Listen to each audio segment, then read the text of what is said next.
Hey guys, ನಮಸ್ಕಾರ Karnataka, welcome back. ಇನ್ನೊಂದು ಹೊಸ ವಿಡಿಯೋಗೆ ನಿಮಗೆಲ್ಲ ಸುಸ್ವಾಗತ. ಐ ಹೋಪ್ ನೀವೆಲ್ಲ ಸೂಪರಾಗಿ ಸಾಕಾಗಿದ್ದೀರಾ ಅಂತ ಅಂದ್ಕೊಂಡು ಇವತ್ತಿನ ವೀಡಿಯೋನ ಸ್ಟಾರ್ಟ್ ಮಾಡೋಣ. ಬನ್ನಿ. ಇವತ್ತಿನ ವೀಡಿಯೋ ಏನಪ್ಪ ಅಂತಂದರೆ, ಇವಾಗ ಬೈಕ್ ಕಾಣ್ತಾ ಇಲ್ಲ, ನಮ್ಮ ರೋಡ್ ಕಿಂಗ್ದು ಇನ್ನೂ ಏನೇನು ಕೆಲಸ ಬಾಕಿ ಇದೆ ಅಂತ ನಾನು ನಿಮಗೆಲ್ಲ ತಿಳಿಸ್ಬೇಕು ಅಂತ ಈ ವಿಡಿಯೋ ಮಾಡ್ತಾಯಿದ್ದೀನಿ. ಅಫ್ಕೋರ್ಸ್ ಗುರು, ಇನ್ನೂ ತುಂಬ ಕೆಲಸಗಳು ಬಾಕಿ ಇದೆ. ಅಲ್ಪ ಸ್ವಲ್ಪ ಸಣ್ಣ ಪುಟ್ಟ ಕೆಲಸಗಳು, ಜಾಸ್ತಿ ಮೇಜರ್ ಏನಿಲ್ಲ, ಸಣ್ಣ ಪುಟ್ಟ ಕೆಲಸಗಳು ಏನೇನು ಬಾಕಿ ಇದೆ, ಇನ್ನೂ ಏನೇನು ಮಾಡಿಸ್ಬೇಕು ಅಂದರೆ ನನ್ನ ಟೇಸ್ಟಿಗೆ ತಕ್ಕನಾಗಿ ಗಾಡಿ ಬರಬೇಕು ಅಂದರೆ ಇನ್ನೂ ಕೆಲಸಗಳು ಉಂಟು. ಬಟ್ ಗಾಡಿ ಈಗ ರೆಡಿ ಇದೆ. ಅಂಥದ್ದೇನು ಫುಲ್ಲು ಕಂಪ್ಲೀಟ್ ಅನ್ಕೊಬಿಡಿ. ಮೆಕ್ಯಾನಿಕ್ಕಿನ ವರ್ಕಿಂದ ಹಿಡಿದು ಎಲ್ಲ ಕಂಪ್ಲೀಟ್ ಆಗಿದೆ. ಅಂದರೆ ಎಂಜಿನ್ ಕೆಲಸ ಆಗಿರ್ಬೋದು ಅಥವಾ ಔಟ್ಲುಕ್ಕು 90% 95% ಕಂಪ್ಲೀಟ್ ಆಗಿದೆ ಅಂದ್ಕೊಂಡ್ರೆ, ಇನ್ನೂ ಕಾಸ್ಮೆಟಿಕ್ ವರ್ಕ್ ಆಗಿರ್ಬೋದು ಅಥವಾ ಸಣ್ಣ ಪುಟ್ಟ ವರ್ಕ್ ಇನ್ನೂ ಇದೆ. ಅದು ಏನೇನು ಕತೆ ಏನು ಅಂತ ನಾನು ಈ ವಿಡಿಯೋದಲ್ಲಿ ನಿಮಗೆ ತಿಳಿಸ್ತೀನಿ. ನಮ್ಮ ರೋಡ್ ಕಿಂಗ್ ಅಲ್ಲೇ ನಿಂತಿದೆ ನೋಡಿ.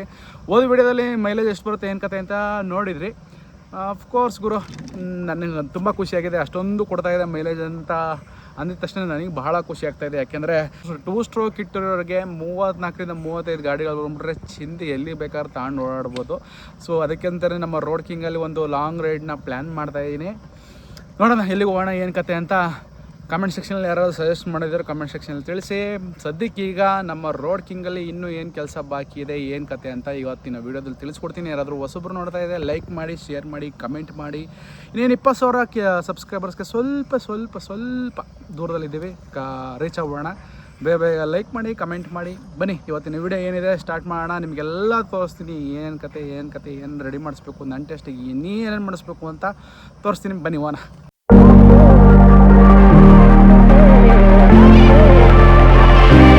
ನೋಡೋಗುರು, ಗಾಡಿ ಈ ರೀತಿ ಕಾಣ್ತಾ ಇದೆ ಸದ್ಯಕ್ಕೆ.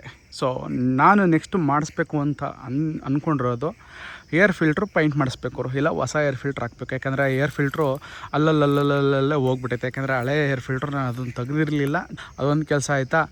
ಇನ್ನೊಂದು ಮೇಯ್ನ್ ಕೆಲಸ ಬಂದ್ಬಿಟ್ಟು ಶಾಕ್ ಅಬ್ಸರ್ವರ್ ಹಬ್ ಏನಿದೆ ಅದು ಕ್ರೋಮಿಯಮ್ಮು ಆ ಕಡೆದು ಹಾಳಾಗಿದೆ. ಅಂದರೆ ಸ್ವಲ್ಪ ಚಿಕ್ಕ ಟೈಪ್ ಆಗಿದೆ. ಸಾಧ್ಯವಾದಷ್ಟು ನಾನು ಪಾಲಿಷ್ ಮಾಡಿ ನಾನೇ ಹೋಗಲಿಕ್ಕೆ, ಶೈನಿಂಗ್ ತರಿಸ್ಲಿಕ್ಕೆ ಟ್ರೈ ಮಾಡ್ತೀನಿ. ಇಲ್ಲ ಅಂದರೆ ಬಿಚ್ಚಿಬಿಟ್ಟು ಶಾಕ್ ಅಬ್ಸರ್ವರ್ ಕಪ್ ಏನಿದೆ ಅದನ್ನು ಕ್ಲೀನಾಗಿ ಶಾಕ್ ಅಬ್ಸರ್ವ್ನ ಒಂದು ಸತಿ ಚೆಕ್ ಮಾಡಿಸಿ ಶಾಕ್ ಅಬ್ಸರ್ವರ್ ಕಪ್ನ ಕ್ರೋಮಿಯಮ್ ಮಾಡಿಸ್ತೀನಿ. ಈ ಒಂದು ಏನು ಬೆಂಡ್ ಪೈಪ್ ಮಾಡ್ತಾಯಿದ್ರಲ್ಲ, ಇದು ಕ್ರೋಮಿಯಮ್ ಕೊಟ್ಟಾಗ ಏನು ಮಾಡಿಬಿಟ್ಟಿದ್ದಾರೆ ಅಂದರೆ ಟಿಂಕರಿಂಗೇ ಮಾಡಿಸಿಲ್ಲ. ಈ ಟಿಂಕರಿಂಗ್ ಮಾಡಿಸ್ತಿರೋದ್ರಿಂದ ಇಲ್ಲಿ ನೋಡಿ, ಇಲ್ಲಿ ಕಾಣ್ತಾ ಇದೆಯಾ, ಇಲ್ಲಿ ಅದು ಹಳೆ ಸ್ಕ್ರ್ಯಾಚು ಅದೇ ರೀತಿ ಕಾಣ್ತಾ ಇದೆ, ಹೋಗಿಲ್ಲ. ಸೊ ಟಿಂಕರ್ ಮಾಡಿಸಿ ಅಂತ ಹೇಳಿದೆ, ಮಾಡಿಸಿಲ್ಲ. ನಾನು ಗಾಡಿ ಓಡಿಸ್ತಾ ನೋಡ್ತಾ ಈಗ ಫೈಂಡ್ ಔಟ್ ಮಾಡಿದ್ದೀನಿ. ಅರ್ಥ ಮಾಡ್ಕೊಬಿಡಿ ಯಾವ ರೀತಿ ಆಗಿದೆ ಅಂತ. ನಾನು ನಿಮಗೆಲ್ಲ ಹೇಳೋದೇನಪ್ಪ ಅಂತಂದರೆ, ಗಾಡಿ ಇಡೋದಲ್ಲ ಗುರು, ಗಾಡಿ ಇಟ್ಟರು ಗಾಡಿನ ಕ್ಲೀನಾಗಿ ಅಬ್ಸರ್ವ್ ಮಾಡಬೇಕು. ಆಗಾಗ ಗಾಡಿನ ಒರೆಸ್ತಾ ಇದ್ದರೆ ಯಾವ್ಯಾವ ಪಾರ್ಟ್ ಏನೇನಾಗಿದೆ ಅಂತ ನಿಮಗೆ ಕಂಡು ಬರುತ್ತೆ. ಸೊ ನಾನು ಅಬ್ಸರ್ವ್ ಮಾಡಿದ್ರಲ್ಲಿ ಸ್ವಲ್ಪ ವೀಕ್ ಆದ್ನ ಅಂತ ನನಗೆ ಬೇಜಾರಾಗ್ತಾಯಿದೆ. ಫ್ರಂಟ್ ವೀಲ್ ವಿಚಾರಕ್ಕೆ ಬಂದರೆ ನೋಡ್ರಪ್ಪ, ಫ್ರಂಟ್ ವೀಲ್ ಏನಾಗ್ಬಿಟ್ಟಿದೆ ಅಂದರೆ, ಗಾಡಿ ಫಿಟ್ ಮಾಡ್ಬೇಕಾದ್ರೆ ಕುಮಾರಣ್ಣ ಬೇರಿಂಗ್ ನೋಡ್ಕೊಳ್ಳೋದಲ್ಲೇ ಗಾಡಿ ಇದು ಟೈರ್ ಇದೆಲ್ಲ ಹಾಕಿ ಮಿಲ್ಲಿಂಗ್ ಹಬ್ಬಿಗೆ ಕ್ಲೀನಾಗಿ ಬ್ರೇಕ್ ಲೈನರೆಲ್ಲ ಹಾಕಿ ಗಾಡಿನ ಇದಕ್ಕೆ ಫಿಟ್ ಮಾಡಿಬಿಟ್ರು ಫ್ರಂಟ್ ವೀಲ್ನ. ಅದು ಏನಾಗ್ಬಿಟ್ಟಿದೆ ಅಂದರೆ, ಫ್ರಂಟ್ ವೀಲಲ್ಲಿ ಫಿಟ್ ಮಾಡಿದ್ಮೇಲೆ ರನ್ನಿಂಗ್ ಮಾಡ್ಬೇಕಾದ್ರೆ ಗೊತ್ತಾಯಿತು ಭಾಳ ಶೇಕ್ ಇದೆ. ಭಾಳ ಶೇಕ್ ಇರೋದ್ರಿಂದ ಏನಾಗಿದೆ, ಮುಂದುಗಡೆದು ವೀಲಿಂದು ಬ್ರೇಕ್ ಬೇರಿಂಗ್ಸ್ ಹೋಗ್ಬಿಟ್ಟಿದೆ ಗುರು. ಬೇರಿಂಗ್ ಚೇಂಜ್ ಮಾಡಬೇಕು, ಫ್ರಂಟ್ ವೀಲಿಂದು ಬೇರಿಂಗ್ ಚೇಂಜ್ ಮಾಡಬೇಕು. ಸೊ ಆಗ ಕ್ಲೀನಾಗಿ ಕೂರುತ್ತೆ. ಫ್ರಂಟ್ ವೀಲ್ ಈಗ ಶೇಕ್ ಇದೆ ಅಲ್ಪ ಸ್ವಲ್ಪ. ಮೇಜರು ನನಗೆ ನಿಮ್ಮನ್ನೆಲ್ಲ ಕೇಳಬೇಕು ಅಂತ ಅಂದ್ಕೊಂಡಿದ್ದು ನೋಡಿ, ನನ್ನ ಬೈಕಲ್ಲಿ ಅಂದರೆ ನನ್ನ ರೋಡ್ ಕಿಂಗಲ್ಲಿ ಇರೋವಂಥದ್ದು RD 350 ಹ್ಯಾಂಡಲ್ಲು. ಸೊ ಆ ಟೈಮಲ್ಲೆಲ್ಲ RD 350 ಹ್ಯಾಂಡ್ಲ್ ಹಾಕ್ಕೊಂಡ್ರೆ ಸಿಟಿ ಯೂಸಿಗೆ ಅಥವಾ ಲಾಂಗ್ ರೈಡಿಗೆ ಕಂಫರ್ಟಬಲ್ ಸಿಗುತ್ತೆ ಅನ್ನೋ ವಿಚಾರಕ್ಕೋಸ್ಕರ ಹಾಕ್ಕೊಂಡು ಓಡಿಸ್ತಾಯಿದ್ರು.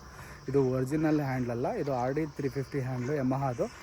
ಈಗ ನನ್ನದೊಂದು ಕ್ವಶನ್ ಏನಪ್ಪ ಅಂದರೆ, ಇದು ಚೆನ್ನಾಗಿ ಕಾಣಿಸ್ತಾ ಇದೆಯಾ ಅಥವಾ ನಾನು ಚೇಂಜ್ ಮಾಡಿಸ್ಬೇಕಾ? ನಿಮಗೆ ಬಿಡ್ತೀನಿ. ಚೇಂಜ್ ಮಾಡಿಸಿ ಅಂದರೆ ಚೇಂಜ್ ಮಾಡಿಸ್ತೀನಿ. ಒರಿಜಿನಲ್ ರೋಡ್ ಕಿಂಗ್ ಹ್ಯಾಂಡ್ಲ್ ಸಿಗುತ್ತೆ ಆಫ್ಟರ್ ಮಾರ್ಕೆಟು, ಅದನ್ನು ಹಾಕ್ತೀನಿ. ಇಲ್ಲಾಂದರೆ ಒರಿಜಿನಲ್ ಹುಡುಕೋಕ್ಕೆ ಟ್ರೈ ಮಾಡ್ತೀನಿ. ಓನರ್ ಹತ್ರ ಕೇಳ್ತೀನಿ, ಈ ಬೈಕ್ ಕೊಂಡಲ್ಲ ಓನರ್ ಹತ್ರ.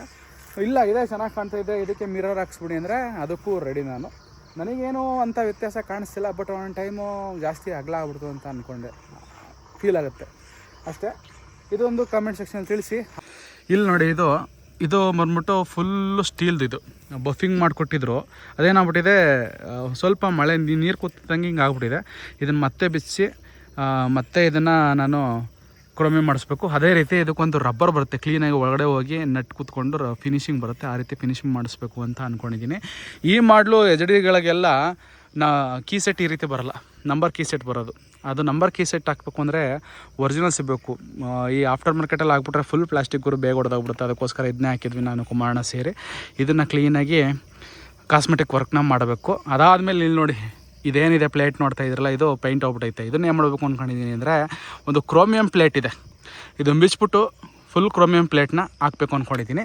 ಅದೇ ರೀತಿ ಇಲ್ಲಿ ಫ್ರಂಟ್ ಬಂದರೆ ಇದೆಲ್ಲ ಬ್ಲ್ಯಾಕ್ ಇದೆ ನೋಡಿ, ಇದು ಕೂಡ ಕ್ರೋಮಿಯಮ್ದಿದೆ, ಅಂದರೆ ಫುಲ್ಲು ಕ್ರೋಮಿಯಂ ಈ ಟೈಪಲ್ಲಿದೆ. ಇದು ಮತ್ತು ಪ್ಲೇಟು ಇವೆರಡನ್ನೂ ಚೇಂಜ್ ಮಾಡಿಸ್ಬೇಕು ಅಂತ ಅಂದ್ಕೊಂಡಿದ್ದೀನಿ. ಇದೆಲ್ಲ ನನ್ನ ಟೇಸ್ಟ್ ಗುರು, ಇದೆಲ್ಲ ಅವಶ್ಯಕತೆ ಇಲ್ಲ. ಈಗ ಗಾಡಿ ಫಿನಿಶಿಂಗ್ ಆಗಿದೆ, ಬಟ್ ನನ್ನ ಟೇಸ್ಟಿಗೆ ಬರಬೇಕು ಅಂದರೆ ಈ ರೀತಿ ಮಾಡಬೇಕು ಅಂತ ನಾನು ಅಂದ್ಕೊಂಡಿದ್ದೀನಿ. ಫೈನಲಾಗಿ ಇನ್ನು ಹೆಡ್ಡು ಇಲ್ಲಿ ನೋಡ್ತಾ ಇರಲ್ಲ, ಹೆಡ್ಡು ಇದು ಕ್ರೋಮಿಯಮ್ಮು ಹಳೇದಾಗ್ಬಿಟ್ಟೈತೆ. ಪಾಲಿಶ್ ಹಾಕಿ ಇದನ್ನು ತಿಕ್ಕಿ ಕ್ಲೀನಾಗಿ ಮಿರರ್ ಫಿನಿಶಿಂಗ್ ಕೊಡಬೇಕು. ಸೊ ಅದು ನನ್ನ ಕೆಲಸ, ನಾನು ಮಾಡ್ತೀನಿ ಅದನ್ನು. ನನ್ನ ಕಣ್ಣಿಗೆ ಸದ್ಯಕ್ಕೆ ಕಾಣ್ತಿರೋವಂಥದ್ದು ಇಷ್ಟು ಸಮಸ್ಯೆಗಳು, ಇಷ್ಟನ್ನು ಸಾರ್ಟ್ ಔಟ್ ಮಾಡಬೇಕು, ಇಷ್ಟನ್ನು ಕಂಪ್ಲೀಟ್ ಮಾಡಬೇಕು ಅಂತ ನನಗೆ ಅನ್ನಿಸ್ತಿರೋದು, ಪರ್ಸನಲಿ ಫೀಲ್ ಆಗ್ತಾಯಿದೆ. ನಿಮಗೇನಾದರೂ ಯಾವುದಾದ್ರೂ ನನಗೆ ಕಾಣದೇ ಇರೋದು ನಿಮಗೆ ವೀಡಿಯೋದಲ್ಲಿ ನೋಡ್ತಾ ಇರ್ಬೇಕಾದ್ರೆ ಕಾಣಿಸಿದ್ರೆ ಏನು ಮಾಡ್ಬೇಕು ಗೊತ್ತಲ್ಲ ಗುರು, ಕಮೆಂಟ್ ಸೆಕ್ಷನ್ ತಿಳಿಸಿ ಏನೇನು ಮಾಡ್ಸೋಣ ಏನು ಕತೆ ಅಂತ.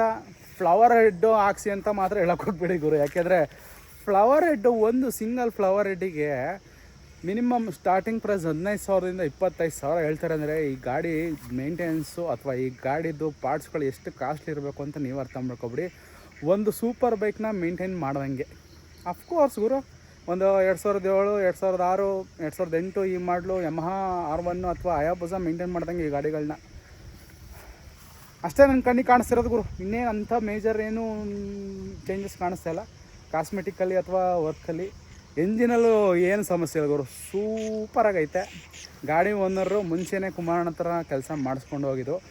ಆ್ಯಕ್ಚುಲಿ ಓಡಿಸ್ಬೇಕಾದ್ರೆ ಮತ್ತು ಸ್ಟಾರ್ಟಿಂಗಲ್ಲಿ ಸ್ಟಾರ್ಟ್ ಮಾಡ್ಬೇಕಾದ್ರೆ ಇದು ಪಾಯಿಂಟ್ ಸೆಟ್ ಗಾಡಿ ಅಂತ ಅನ್ಸೋದೇ ಇಲ್ಲ ಗುರು, ಅಷ್ಟು ಸಖತ್ತಾಗಿ ಕ್ಲೀನಾಗಿ ಸ್ಟಾರ್ಟ್ ಆಗುತ್ತೆ.